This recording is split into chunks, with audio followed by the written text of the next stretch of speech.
Hello, everyone. Happy Friday.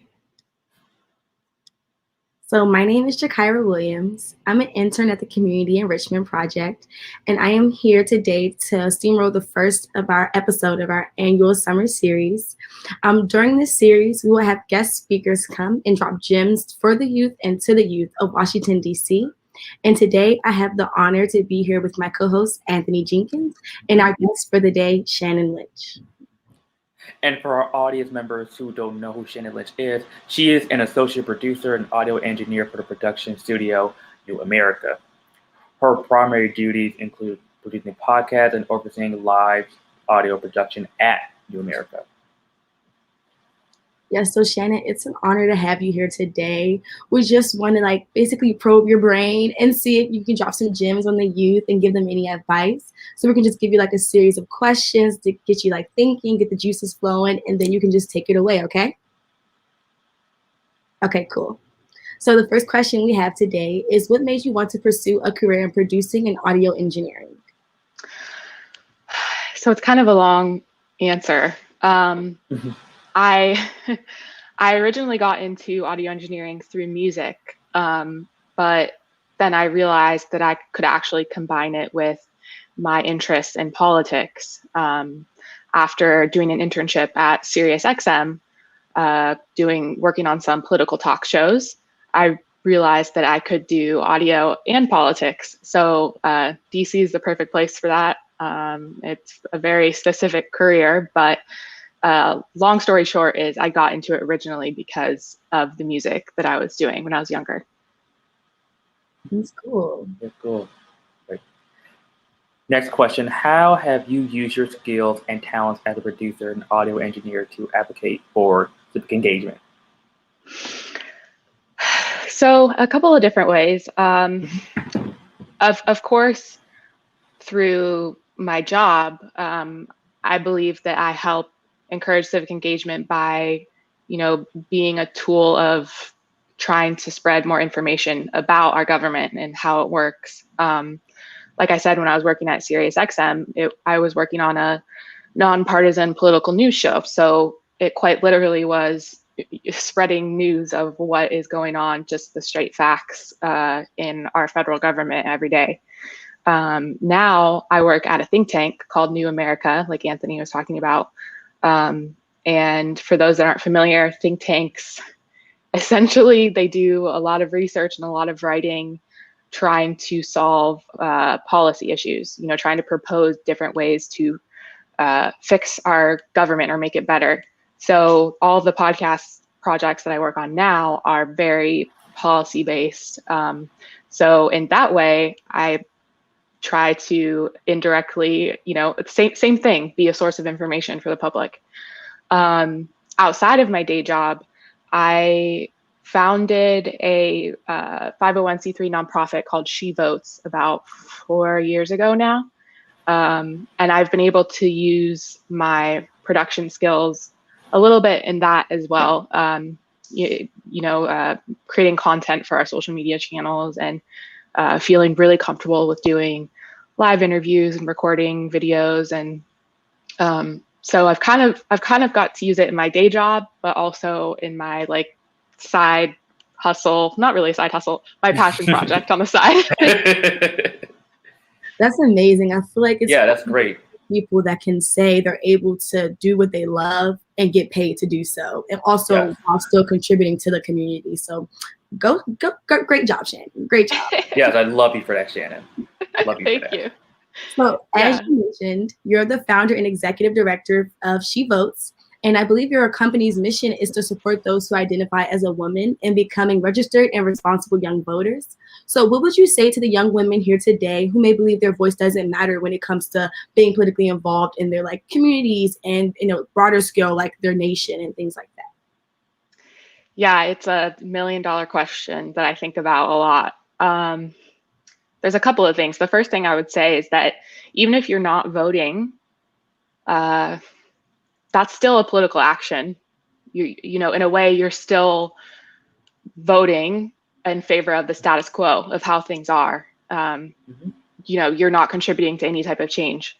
And so if if there's absolutely anything that you want changed, which I think everyone can say that they want something changed in their community, in their city, in their state, in their country, you have to vote. That's the most effective way to have a voice in our government directly. Secondly, I would say that a lot of change that affects you directly, like the condition of your schools and the potholes in your roads. In DC, we have terrible potholes like everywhere, it seems. Yes. For real. For real, yeah. Experiences. You know, a lot of these local elections do come down to 5, 10, 15, 20, 30 votes, right? So, I mean, if you just think about like the friends that you have on social media, it's way more than that. You know, if you and your 5 closest friends decide to vote, you could change. It's not that uncommon that could change the outcome of a local election. So those are the 2 thoughts that I would really try and tell young people, young women specifically, but all young people.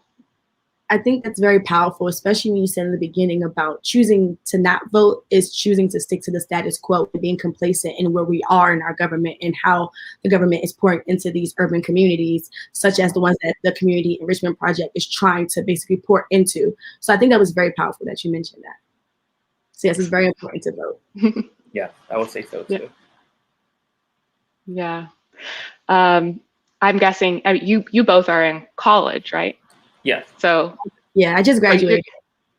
Oh, okay. So have you voted in a presidential election? Yeah, I guess you probably both have. Yes. Yeah. Yeah. Last year. What was, I know I'm not supposed to be interviewing you, but I'm just curious, like what was Okay. what was like your voting in your first presidential election, like what did that feel like? What was your experience? Was there anything that like you were voting you were voting during COVID, so that must have been felt a little weird. It definitely did. For your first time. Yeah, I kind of did. Definitely. I feel like for me, the presidential election before the one we've had recently, so 2016 with Trump and Hillary, I wasn't eligible to vote.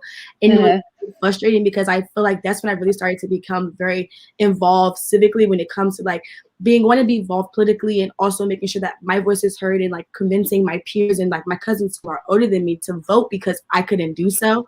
So it was something so like satisfying and powerful to be able to vote in this last election.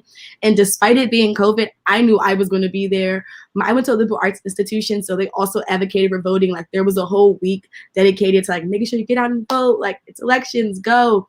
So it was something powerful and satisfying being able to like fill out that form and get your I voted sticker and being able to advocate that and being like, yes, I did it. It's easy. You can do it. So it was a very powerful experience. Yeah. Same with Jakira. I wasn't able to vote back in 2016 during the Hillary and Trump election, but I knew that for 2020 that, especially since I was old enough and was at the age to vote for the presidential election, I had to make sure that I voted and voted for the right person. And after I did, I felt so empowered, motivated, and accomplished. I felt like I finally did something that I was truly doing the right thing, especially since I didn't get a chance to, because I wasn't at that age yet for 2016. I had to make sure that my voice was heard and that, yes, my voice was heard. Amazing. I love hearing stories like that. No, it's empowering, especially seeing how you're definitely the founder and executive director of She Votes. So I know you probably hear amazing turnaround stories where I feel like young women were like, my voice doesn't matter. What is one vote going to contribute? And then being able to convince them and inform them that, hey, like your vote really matters. As you mentioned earlier, sometimes these elections are won because of 5 to 10 vote difference. So like every person's vote definitely matters. And I feel like you're doing an amazing job advocating for that and encouraging young women to take that stride and actually vote. So I appreciate that. Thanks. Yes. So to get to the nitty gritty of it all, because I know you're an amazing woman who accomplished so much, what adversities have you faced when pursuing this career and how did you overcome them? Just so you can shed light on like overcoming adversities for these young youth that's watching today. Yeah. Specifically in my field of audio engineering, it's over 90% male.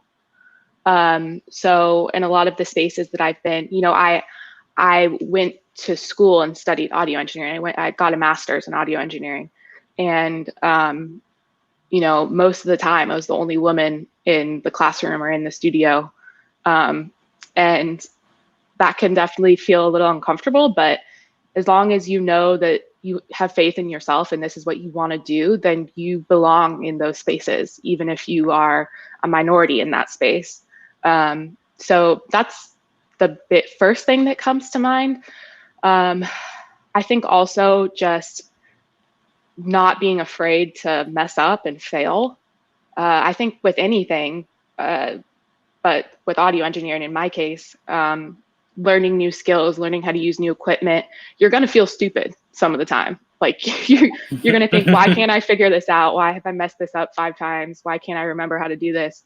And that's okay. Like, it's going to happen. You're not going to be perfect all the time. And even when you are really accomplished and you learn a lot, you're still going to mess up, and that's okay. So those are the 2 things I think that come to mind with that. It's true. Yeah. And I don't know, maybe it's a reach, but I feel like in between the lines, you're basically saying it's okay to be your authentic self. Yep. Like, show up every day as the person you want to be and the person you're striving to be, because it may be hard, but you can overcome those adversities. You definitely can.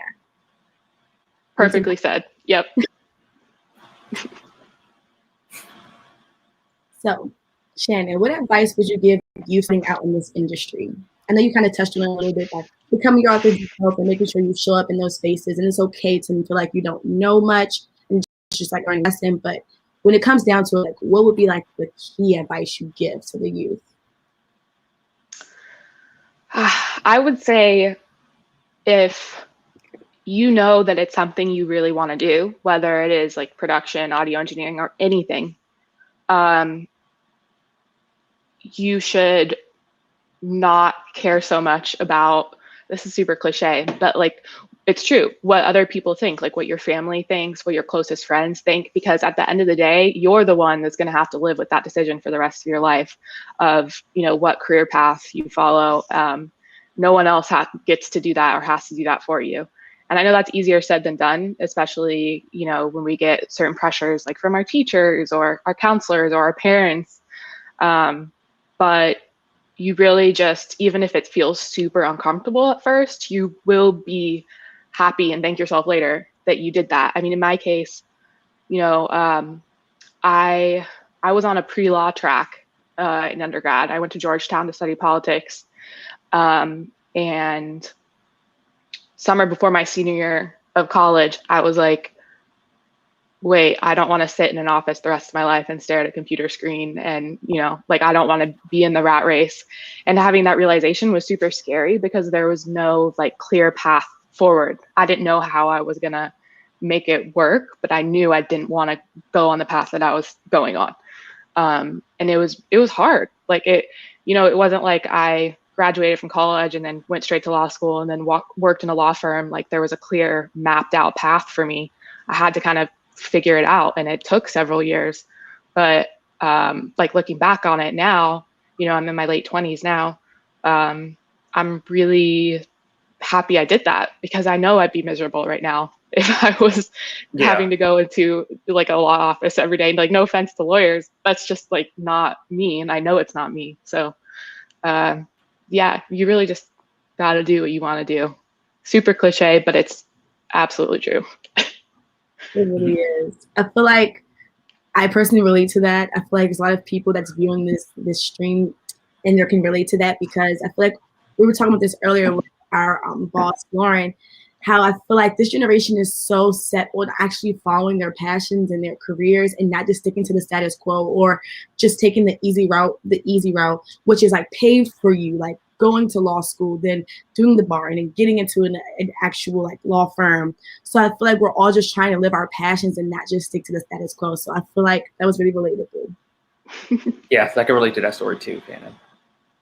Yeah, I think it's great that, I think like our parents and our parents' parents, they, I don't think maybe they felt the same amount of like flexibility or commitment that younger people today do in realizing like how important it really is to choose like your happiness over how much money you make or the security of your job. Definitely. Mm-hmm.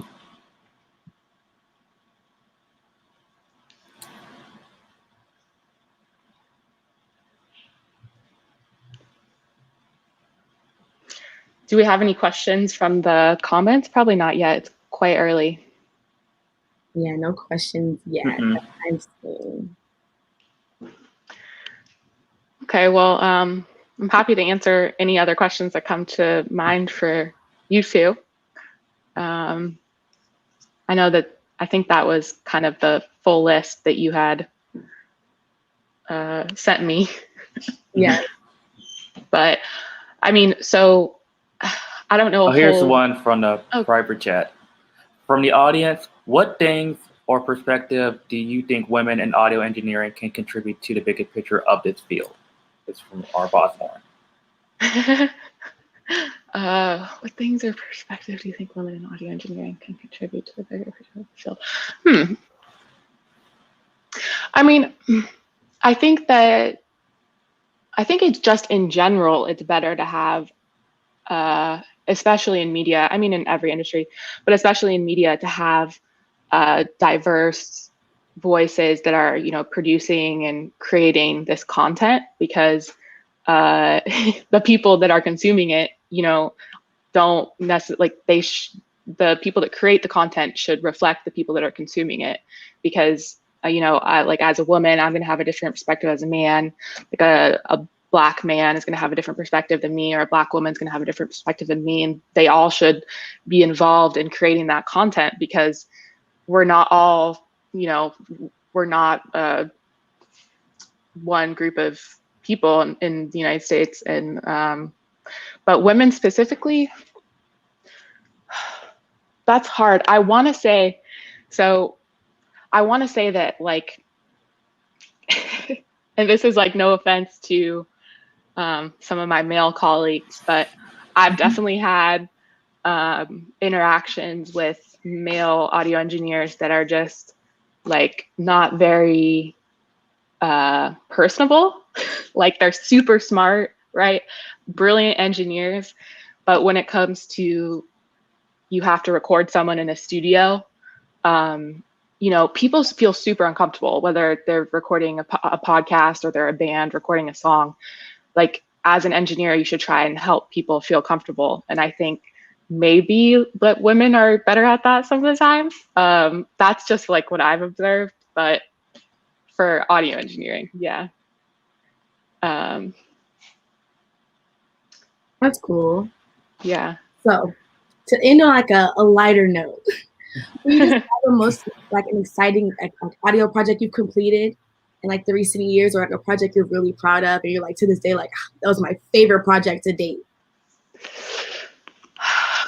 That's a hard question. I think that I'm definitely proud of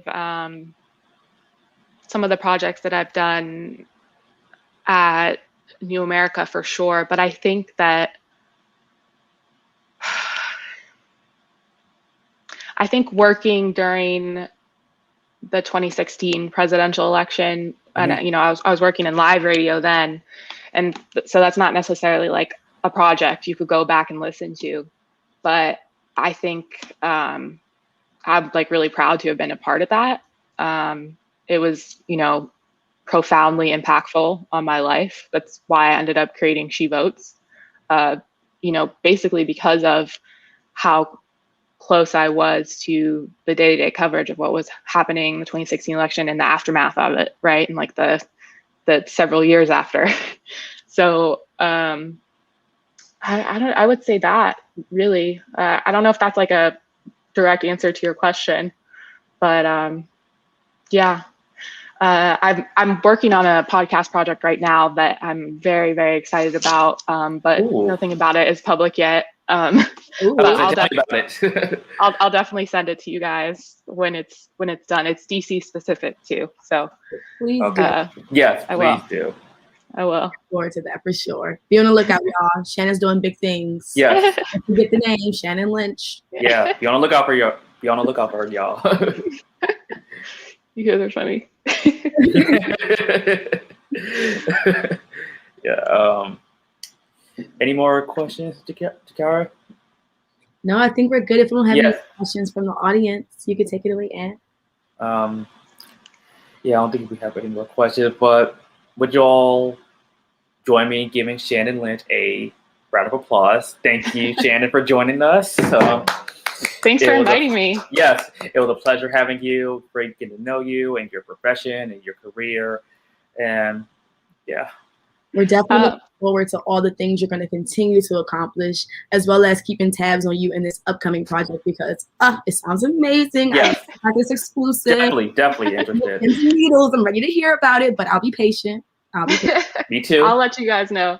I would like to say before we go that if anyone watching has any specific questions about getting into audio engineering, you can email me. My personal email is shannonlynch426@gmail.com. That's totally fine if you want to reach out. Definitely make those connections, guys. This is a great thing to be in connections with. Yes. Well, thank you again, Shannon. Yeah, thank you. Thank you once again. And thank you so much for having me. Yes, of course. Yeah, no problem. Yes. And everyone, please have a good weekend. We look forward to seeing you on our next summer series. Yes. Bye. Bye. Have a good one.